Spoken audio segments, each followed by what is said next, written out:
এই যে দেখেন মধুগুলা কতটা ফ্রেশ এবং কি পরিমাণ মাছি থাকে এই মধুতে, এগুলা ফ্রেশ করে। এই যে বেনা কত সুন্দর চাক, ফ্রেশ মধু। এবং এই মধুগুলা সংগ্রহ করতে দূর দূরান্তে যাওয়া লাগে। আমরা মোয়াল টিমের সাথে আগে যোগাযোগ করে রাখি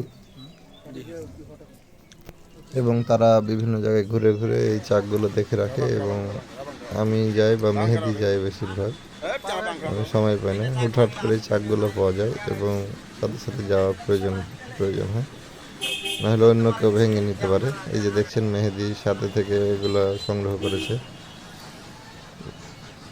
মধুগুলা পেতে আমার সাথে ইনবক্সে যোগাযোগ করবেন বা আমার যে ডেসক্রিপশন বক্সে নাম্বার দেওয়া আছে। খাঁটি মধু পাবেন ইনশাল্লাহ, প্রাকৃতিক চাকের মধু। ছোটো মাছি এবং বড় মাছি দুইটাই এখন আছে। আর পাইকারিতেও কিছু দেওয়া যাবে, এটা নিতে পারবেন। কারণ এখন যেহেতু সিজন চলছে, আমরা আরও মধু সংগ্রহ করবো সামনে। ধন্যবাদ, আসসালামু আলাইকুম।